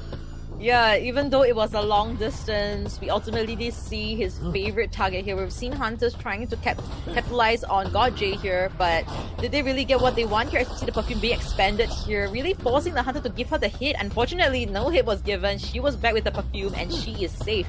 Now another 4 seconds, then she can use another perfume, but seems like the hit will still register, unfortunately. Yeah, that's very nice. Depending on the cooldown, right? Does not want to give opportunity for God J to rotate out of the location from this area. So that's already the first hit being employed. Beautiful. Perfume's not going to matter much. He just needs to make sure he hits. And that's going to register. Beautiful first down in less than 1 minute. Total progress, not really that much. But unfortunately, God J's Vera might not actually be working against Goatman so far.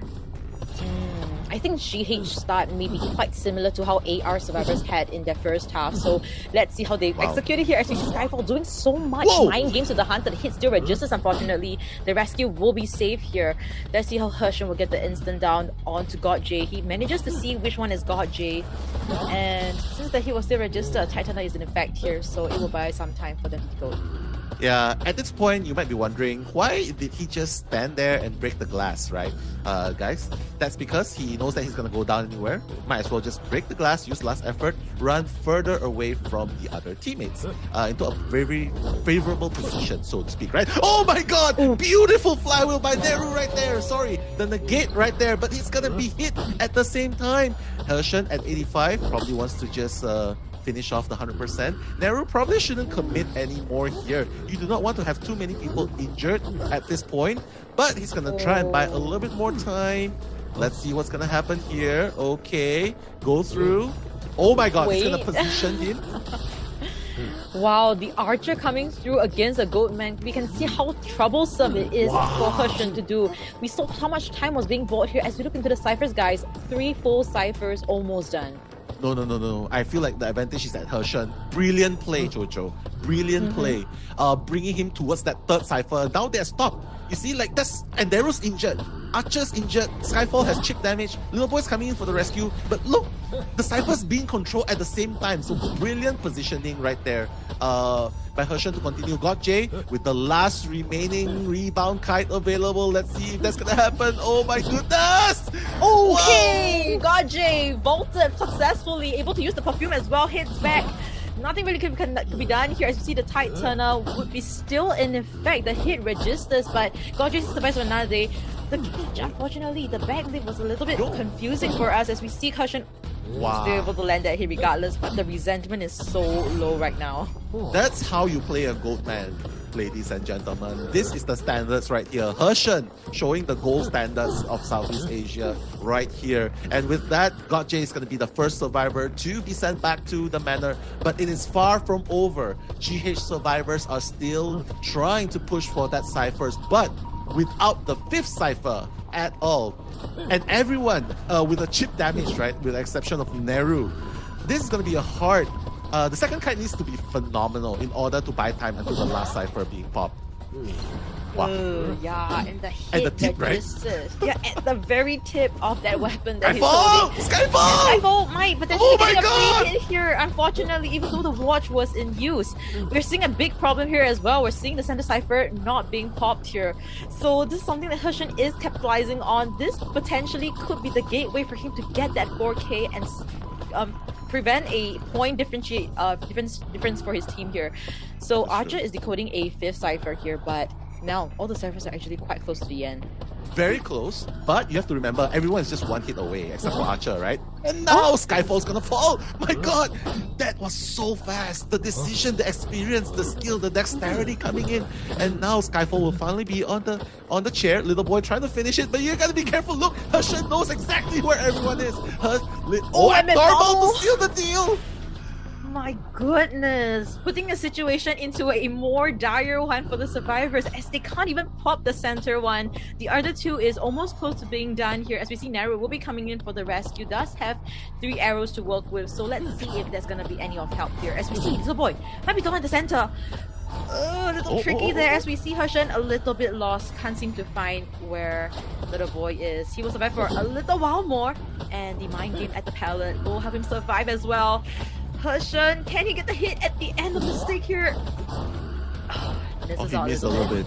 Yeah, very unfortunate. But in the end, he still managed to get it, right? And this is crazy. The reason why he allows this this free rescue to happen is because... Oh, he missed. Unfortunately, Neru! My goodness, he needs to put him down ASAP. Everyone's... well, at least they got themselves healed up, right? So, little boy did buy a little bit more time. But you gotta be really careful because with the cage, look at how fast he's hitting everyone!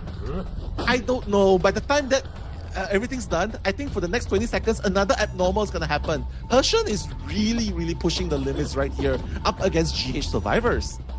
Yeah, and we're seeing them trying to kite out the cage. Does have resentment to work with, but the terror shock connects as well. We see a little bit of hesitation coming in from Naru. Wanted to play a little bit of the mind game, but Hershen does not want any of that. As we see the last cipher, the center cipher will be stagnant. They're opening a 6th cipher instead. Things are looking very bad for GH survivors, and they need to stop the snowball from happening with Hershen as he double abnormals the center cipher. Yeah, it doesn't really matter. Even if the first officer, Skyfall, manages to finish the 4th cipher, he knows that he can rotate between these 2 ciphers because those are the 2 ciphers with progress, right? So this is a very dangerous thing that's going to happen here simply because the 2 ciphers are so close to each other, and this is going to give the advantage to Hershen. With the cage, you will always be caught off guard, especially if you don't pay attention to. With max resentment as well, this is going to be something really dangerous to work with. Oh my goodness. Goat man, Hershen the goat. That's gonna allow Skyfall to rescue, but at this point, he's also doing the exact same thing as Momoka, which is drain them out of their resources, make sure everyone sits on the chair. Just constantly cipher controlling using his abnormal at this point. Yeah, and this time around is two middle ciphers you mentioned already. Up and down, the cages with the surprise factor as well. Neru trying to kite out the hunter here, but the arrows really doesn't do much. The distance was too short. True. Nothing can really stop Hershen now as we see him dominating this matchup here. Cyphers is being pushed at the center, we're seeing that happening, but is that really the solution to this? What can GH do here? They're pushing the ciphers no matter what. This is very scary. I feel like this is the only thing they can do, which is... Oh, wait, what? Okay, a little bit of mind games going on there, but Skyfall's going down right here, and Magician trying to pop the cipher, but Skyfall can be chaired at the moment, so it doesn't really matter. He knows where Little Boy is. So right now, the only job that Little Boy has is to hide as long as... Oh, wait a minute. He's riding the tram. He's not hiding it out. He's riding the tram. He knows. Oh no, Hershen knows. Hershen knows. He knows where he is. Yeah. And forces him out of the tram as well, it seems. And Little Boy will try to cut out in this area. It's very tight. No items to work with. No flywheel as well, Hershen. He is putting GH in a stalemate situation here. And Little Boy... This is just very tough as we see the down onto the survivor. They will surrender, and this will... Out. Okay. Into first half of this matchup, GH Survivors versus AR's Hunter Hershen. As we see him hitting straight for Skyfall here. Skyfall is on the Gravekeeper, so does have a lot of items to work with. So Hershen, not too sure whether this is going to be the best choice for him, as you see the double surprise being placed already and White Bomb activated. Not really sure what's the idea chasing after a rescuer first. Skyfall is also very, very stable. Even if he's not rescuing, he also has a stable kite, right? So not sure what the idea is. Pretty sure there's other targets to pick, but I feel like maybe that's why he's like thinking, yeah, this probably waste the resources. Make sure that there's no Gravekeeper in the late game with shovels. And let's see if this plan works out at the moment. One more red is gonna secure it, but then he needs to start building more stacks. Oh my god, that was very, very fast. Trapeze unlock right here. Let's see if that's gonna be enough. A peeper as well. Skyfall needs to rotate away. Little Boy's in the vicinity as well, so let's see if Little Boy's gonna help out a little bit. Nah, he doesn't really care. He's just there. He's like, yeah, I'm just gonna continue decoding. I know you're set on Skyfall. But already Skyfall utilizing the second shovel, and 3 ciphers are really, really fast at the moment. Yeah, a lot of things expanded from Skyfall. He will see the down now as we see the cipher progress pretty good. 2.5 ciphers, almost between the 3. Gravekeeper has no items to work with anymore, and we do have one other tight turner that is available, and it's a puppeteer, having the wanted order as well. Things cannot be more unfortunate for GH as we see Little Boy still trying to commit and come in for the rescue. This is gonna be very tough for him as we see another white one. Double surprise coming in as well would suffice. You see a terror shot through, but the rescue happens as luckily the Little Boy was there. A double down situation as well now. Things is looking difficult as you see Neru also coming in potentially for the support. My goodness, even though, and that's the beauty of having a puppeteer, right? But you gotta remember, it's a hullabaloo that has no attack recovery, right? So here, he's just trying to make sure he falls towards where the sky is. And let's see if that's gonna be enough. That's not gonna be enough, Neru! A little bit hesitant. He was not close enough to ensure the attraction happened. So right now, oh my god, Puppeteer has been brought up. Okay, Puppeteer has been brought up. But right now, they do have 2 full ciphers to work with, and Neru has no tight turner. So you're gonna wonder if that's gonna be enough. Oh no! Oh my god, there is a... Why through the window? Why through the window? GH, my goodness, a double terror shot coming in, and this I'm not even sure whether it was an opportunity given by a Survivors or is it Hershen creating those opportunities for himself, a gateway to get another 4K for Team AR. As you see, God J coming in for a rescue. God J is a doctor, doesn't have medical bottles to work with, another flip in. Oh my god. Trying to get away from this rescue. A hit already registering through. Can he make it? Another terror shot. No, it's not gonna happen this time. But he's gonna go for God J this time. He doesn't really care about Neru anymore. Everyone's injured. God J is the only doctor here, right? So everyone's injured. My goodness, this is the best possible scenario for Hershen. Yeah, and even forcing out a flywheel from Neru. Neru is still trying to come in for the support, but I don't think this would be enough. As we see him now in danger. Excitement falls through and the hit registers as well. Did you forget? Down situation now. Little boy is also injured. Cyphers can be popped for the fourth one, but the fifth one is stagnant at 30%. All of them are falling down like flies. Terror shock happening left and right. Now, what is the focus point for GH? Is this the stalemate situation that Hershan is looking for? No, I think it's a little bit too late to do anything at this point. Hershan can go for the 4K here. He knows exactly where it is. Thanks to the double surprise, he knows the direction. He's just trying to hide out and buy a little bit more time. But honestly, look at this situation. 2 survivors down. And Puppeteer's the last one standing. Insane. This is such an insane situation. You gotta wonder what would have happened if FT actually had Hershan in the lineup. But you know what? Right now, GH survivors have no answer for Hershan's onslaught. Little boy probably still trying to go for that basement, but no! Little Lewis could not. Such a dire situation where you need a 4K. Certain position and couldn't progress. Let's see if Momoka have what it takes to get that 4K and balance things out for Team GH here as we see him heading straight for the center area. Follower will be following along her, so through the center, but as of now, still unable to spot anybody. Does have a chance being propped up here, heading towards the red carpet, seeing Meowpai. Now we need to know Lucky Guy does have a full kiting wheel and decides to cancel out and he actually got it. Yeah, he got it. I thought he stopped it. He has a perfume. Best case scenario, especially against a follower, against a Dream Witch, right? Oh, that's gonna be the little nasty doggo. Oh, okay, alright. We see the Lich being stopped there by Meowpai, so a good detail coming in from Meowpai, using the ball immediately so that he gets a distance, doesn't get that free hit. Now let's see if he's able to pick up. It seems like the hit will still... Oh, the perfume as well. He did see that. Lucky Guy does have that. And what a game coming in from Momoka as well. Meowpai survives the first patroller. Beautifully done, but there's a follower following as well. So that's why the pallet was instantly broken, right? I love the idea of having this. Meowpai has utilized all of his equipments, right? But what this helps is at least he's able to do it without the help of his teammates. So right now, Meowpai just trying to stay ahead of the game, just make sure that he's in, near the window, just making sure that he's around. Look at Momoka, and this is why it's really difficult to navigate the followers here, you know what I mean? But the second patroller should do the trick. Should do your getting that bite. Should be able to get that hit regardless. You see, whichever Meowpai decides to do. And gets the extra presence as well with that terror shot. As we look into the ciphers, pretty good at almost like combined 3 ciphers almost. And being chat here, Joker should be able to pop his cipher. So Joker is only at the 60% cipher. So a little bit of a tricky situation as you see the dungeon being spawned at the top open area. Wow, yeah, that's true. Meowpai definitely did a very respectable kite, right? Like, I agree with you, 2.5 ciphers right there. But the danger's not out yet. It's 2 minutes already. Usually at this time, there's already 3 ciphers being decoded. But because they were making way for him.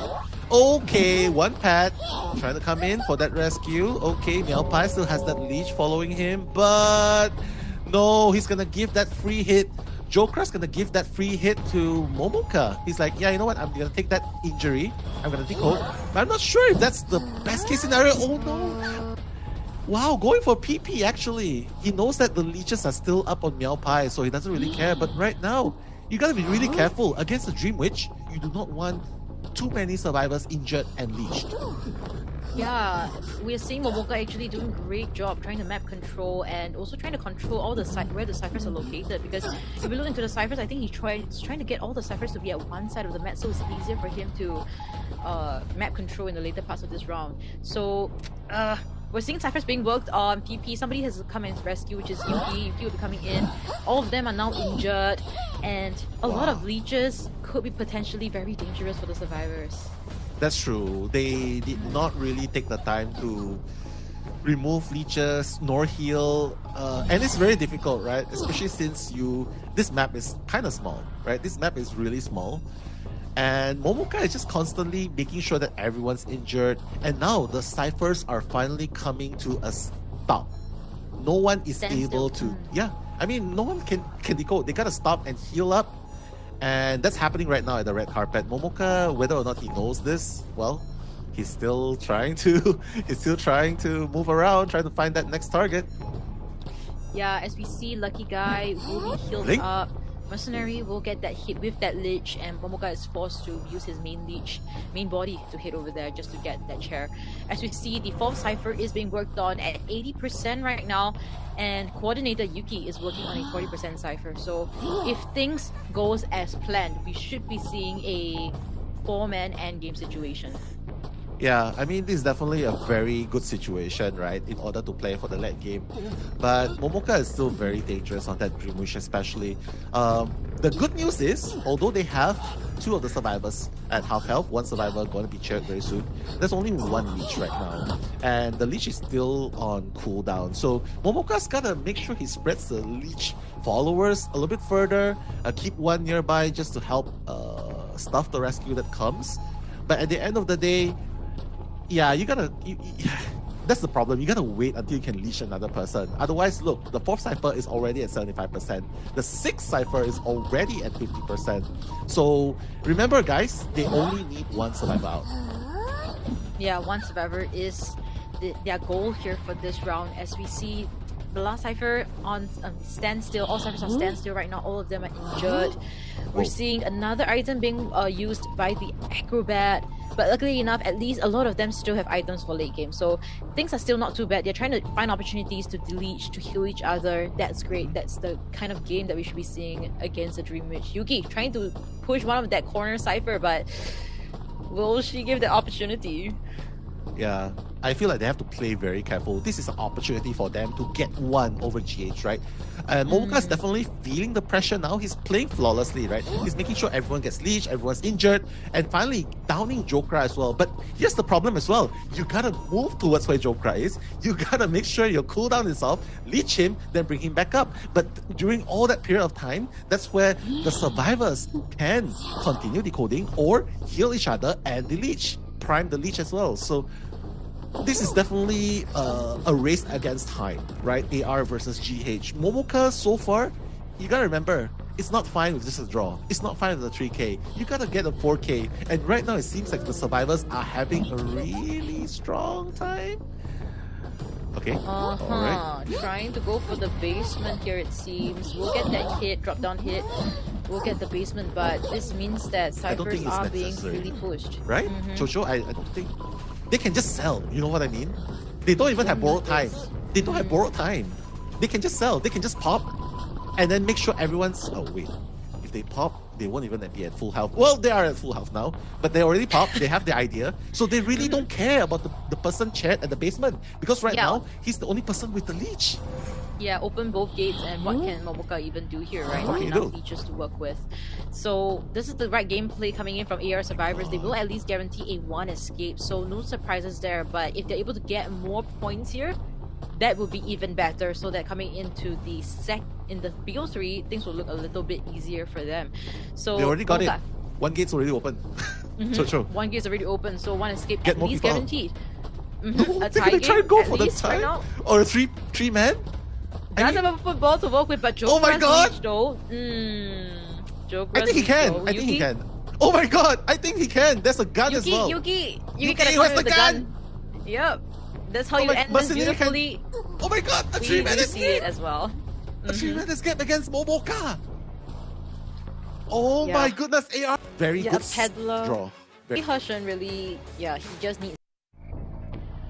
Alright, potentially the last game to decide the second representative for the global stage. Hushan on the peddler, trying to look for that first survivor, already running towards the factory 4. GH, they gotta have 3 survivors out in order for them to allow Momoka to get that equalizer in the next half. But right now it is a very, very hard thing to ask for. Oh wait, beautiful perfume right there, but Gonchi revealed himself at that point. And wow, got the stun up as well. The last one as well. My goodness, that was the very first one. Very fast one. Jojo. A very fast one indeed. Was looking at the Cyphers, it's not progressed a lot. As we see him, we'll be using the obstacle absorption here just to close that distance. Doesn't want to waste time vaulting. As we see Hushan still going to try to go for the ground as well. So he get that chip damage, unfortunately. Godji. Doesn't want the mind game here. He knows he can't do this. As we see the invisible lady coming into Wow, action, he and knows! Hurshan knows exactly how. How? I'll tell you how. Hunter's instinct. Hunter's instinct going on. But good job though. Usually this trick will make any hunter fall for it, right? It's just that I don't know. I think it's just the hunter experience and instinct kicking in. But here you can see the escapologist already making his move, changing it into the factory. He wants to give that area for the Pharaoh Lady to kite. It is a very strong area after all. You can see Neru already in the vicinity. That's the aeroplanist we're talking about. Little boy is still decoding hard. Ciphers are almost 3, but this rescue is gonna matter a lot right here. Oh no! The jetpack away! Why? Why? Oh my god! Alright, able to still get the rescue, so at least things is not looking that dire. If a double down situation happens here, I'm not sure how GH is gonna handle this. As we see God J will be kiting away from the factory area, trying to give that Cypher away for decoding. Hurshan trying to lock Cyphers as well, so God J will be down here, but will they come in for the second rescue here? We do have Escapologist with a Titana. Beautifully done as well. Just trying to bring him back towards where the Cypher is. So Neru, you gotta be really careful, brother, because right here you only have half health left. You have 2 jetpacks to work with and the wanted order as well. So right now the thing is you cannot afford just a draw. Oh wait, the chair has been moved away. Beautiful. Goes in for that Smoke screen. Coming in just okay. to confuse Hurshan. Seems like it's working a little bit, causing Hurshan to be a little bit tight here, trying to predict, but unfortunately the rescue still happens. Hurshan gets off the smoke screen. Gaji, they're trying to go for a body block, but this is gonna look very difficult. The ground absorption also happening here, but nothing happens. Pharaoh Lady uses her last item here, another smoke screen being used here just for the support. Now, this is looking at a very sticky situation. Nothing Hurshan can really do here. Maybe obstacle absorption here will happen, but the body blow is just making it so difficult. Gaji is in the open, in the ground. Split second hit. Prisoner coming over the spot. Alright. What? Oh wait, I thought the body block went through, but the magical hitbox. Yeah, they got no choice. They gotta do this, and the reason is because they need a 3-man survivor out. If they don't help the Pharaoh Lady here, it's very possible that they're gonna end up in the tie, and that's gonna end it. There won't be a second half. So right now, and Peddler, it's very possible. Peddler is like the new disciple, right? Very possible to get a draw at this point. But right now, they have the impossible task of getting 3 men out, and the Cypher's not even prime yet, Chocho. So AR is in a very good position. Good position, you're right. And for GHD, the chip damage did not happen here. Little boy will be down here. All of them are injured. On the bright side, Escapologist does have a needle, but he is the one working on the Cypher. So I guess Neru would have to levitate and come in for the rescue. That is their best bet here. And try to get a 3 escape somehow, because the tie will not suffice here anymore. As we see Hurshan trying to find where the survivor is, does have a Tinnitus being propped up here. The last Cypher is at 50% ongoing, but really slow. Neru just gonna wait it out until the Cypher is primed. Insane. They're gonna crop. Everyone has borrowed time, right? So that's a good thing. But they're gonna do an after half rescue. I don't think the Cypher's gonna be enough any point at that time. Because even if you manage to do the rescue, you gotta remember, you gotta make sure that you rotate properly and help little boy to escape, right? And wish somehow that Hurshan does not chair anyone. Because once he chairs the person, as soon as Cypher's prime, that's it, it's over. Wait a minute, wait, what? Ooh. Okay, free rescue right there. Okay, doesn't really matter. Let's see if it's gonna allow. Prisoner has no items to help, right? But there's a pallet working there. Could have went with the pallet boost as well, but it's okay. Oh, the vine trap. Oh, okay, just closing the distance. Obstacle absorption coming through. Little boy is still here. As we see, I think the gate is being locked right now. I'm not too sure, but little boy able to electric, but he can't get to the blink! Oh, wait. Oh my god. The gate was already open. Yeah, if only it lasted like 2 more seconds, they would have been able to make it, and there it is. He foiled the rescue. Terrace, Koa group Yeah, stage. BO2 second half, which is the To the Koa Grand